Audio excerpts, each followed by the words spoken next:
உங்கள் சாவித்திரி கோவிந்தராஜன் பாவைப்பூர் சேனல் மூலமாக உங்களை சந்திக்கிறதுல மிக்க மகிழ்ச்சி. இன்றைக்கி என்ன ரெசிபி பண்ண போகிறோன்னு பார்த்தீங்கன்னா, இன்றைக்கி வந்து ஒரு இட்லி பொடி தான் செய்ய போகிறோம். அது ரொம்ப ட்ரெடிஷ்னலானது. நான் விவரம் தெரிஞ்சப்பிருந்து எங்கள் வீட்டில் செய்கிற முறைப்படி இந்த இட்லி பொடி இன்றைக்கி நான் செஞ்சு காட்ட போகிறேன். வாங்க இந்த இட்லி பொடி எப்படி செய்யலான்னு பார்க்கலாம். இந்த இட்லி பொடி எப்படி செய்யலான்னு பார்க்கலாம். இந்த இட்லி பொடிக்கு என்னென்ன இன்க்ரீடியன்ஸ் நான் சேர்த்துருக்குறேன் அப்படிங்கிறது பார்க்கலாம். இது ரொம்ப ஈஸி. ஒரு மெயினான இன்க்ரீடியன்ஸ் பார்த்திங்கன்னா 3 ஐட்டம் தான். அதை வச்சு நம்ம ஒரு ட்ரெடிஷ்னலான இட்லி பொடி இப்போ செய்ய போகிறோம். அதுக்கு என்னென்ன இன்க்ரீடியன்ஸ்னு நான் சொல்கிறேன் பாருங்கள். இப்போ வந்து பார்த்திங்கன்னா இந்த மெஷர்மெண்ட் கப்பில் வந்து 1/2 கப்பு உளுந்து எடுத்துருக்குறேன். உருட்டு உளுந்து. நீங்கள் வந்து பொட்டுளுந்து தோலோடு இருக்கிற உளுந்து வேணாலும் எடுத்துக்கலாம். அது வந்து பார்த்திங்கன்னா இந்த கப்புக்கு எனக்கு 1 கப்பு வந்தது. அதே கப்பில் வந்து பார்த்திங்கன்னா ஒரு 1/4 கப்பு கடலைப்பருப்பு எடுத்திருக்கேன். வரமிளகா வந்து ஒரு 10-12 மிளகாய் எடுத்துருக்குறேன். காரமாக இருக்கிற மாதிரி தான் இருக்கும். நம்ம பொடியை அரைச்சதுக்கப்புறம் பார்த்திங்கன்னா 2-3 நாளில் காரம் கொஞ்சம் கம்மியாயிடும். அப்புறம் இதுக்கு வந்து 2 இனுக்கு கருவேப்பிலை எடுத்துருக்குறேன். ஒரு 3 பூண்டு எடுத்துருக்குறேன். இவ்வளவுதாங்க. இது வந்து நம்ம எல்லாம் ஒன்றா போட்டு வறுத்துடலாம். பாருங்க, 1 ஸ்பூன் எண்ணெய் ஊற்றிக்கலாம். எண்ணெய் பொடியில் எண்ணெய் போட்டு நம்ம சாப்பிடும்போது விற்காது. அதுக்காக வறுக்கும்போதே கொஞ்சம் 1 ஸ்பூன் எண்ணெய் போட்டு வறுத்துருக்கேன். இப்போது எண்ணெய் 1 ஸ்பூன் ஊற்றிருக்குது. இப்போ எல்லா பொருளையும் நம்ம ஒன்றாவே போட்டுக்கலாங்க. தனித்தனியாக வறுக்கணுங்கிறது இல்லை. கடலைப்பருப்பு, உளுந்து பருப்பு, காஞ்ச மிளகாய், கருவேப்பிலை, அவ்வளோதாங்க. இந்த பூண்டு வந்து நம்ம கடைசியில் சொல்கிறேன் என்ன பண்ணுறதுன்னு.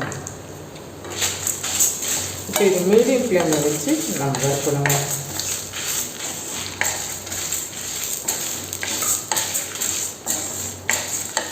இது எப்படியும் ஒரு 15 நிமிஷம் ஆகுங்க. ஏன்னா உளுந்து கடலைப்பருப்பு வறுத்து வர்றதுக்கு ஒரு 15 நிமிஷம் ஆகும்.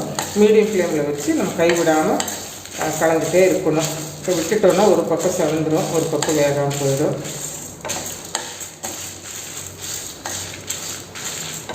நம்ம எல்லா பொருளையும் போடும்போதே கட்டி பெருங்காயம் இருந்ததுன்னா ஒரு புளியங்கொட்டையில் ஒரு பாதி சைஸ் இதில் போட்டிங்கன்னா போதும். பெருங்காயத்தூள் இருக்கிறதுனால நான் வந்து அரைக்கும்போது தான் போடுவேன்.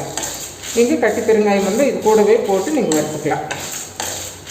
பார்த்திங்கன்னா உளுந்து பருப்பு வந்து நல்லா ப்ரௌன் கலர் வரணும். இப்போ பாருங்கள், இப்போ தான் ப்ரௌன் கலர் ஆகிட்டு வருது. இது பத்தாதே, நல்ல brown colour, golden brown colour வரணும். அப்போ தான் அந்த இட்லி பொடி ரொம்ப சூப்பராக இருக்கும். இந்த ஸ்டேஜ்லலாம் எடுத்தோம்னா டேஸ்ட்டே இருக்காது இட்லி பொடி.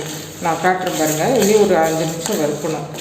அந்த மாதிரி கொஞ்சம் உளுந்து பருப்பு வந்து நல்லா வறுபட்டால் மட்டும்தான் இட்லி பொடிக்கு டேஸ்ட்டு கிடைக்கும். பாருங்கள், இந்த அளவுக்கு வறுபட்டால் போதுங்க. இவ்வளவு தாங்க. இதை வந்து நம்ம வேறு ஒரு பிளேட்டுக்கு மாற்றிட்டு நல்லா ரூம் டெம்பரேச்சர் வர வரைக்கும் நல்லா ஆறணுங்க. ஆறுனதுக்கப்புறம் இது கூட நம்ம உப்பு சேர்த்து அரைக்க போகிறோம். பாருங்கள், இப்போ வந்து ஒரு 80% நம்ம வந்து அரைச்சிட்டோம். போதும்.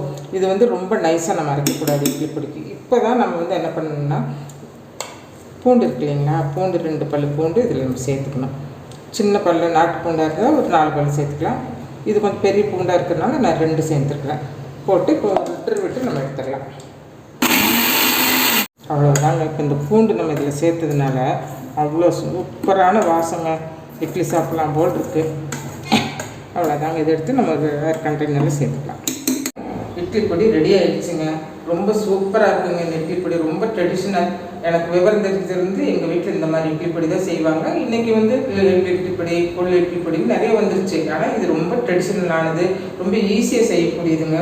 அதே சமயத்தில் டேஸ்ட்டு ரொம்ப நல்லா இருக்குங்க.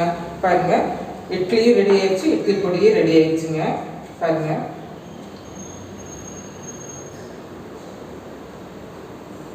இட்லி பொடியில் வந்து பார்த்திங்கன்னா நல்லெண்ணெய் இல்லைன்னா தேங்காய் எண்ணெய், உங்களுக்கு எந்த எண்ணெய் பிடிக்குமோ அதில் சேர்த்து இப்படி எடுத்து சாப்பிடும்போது அவ்வளோ சூப்பராக இருக்குங்க.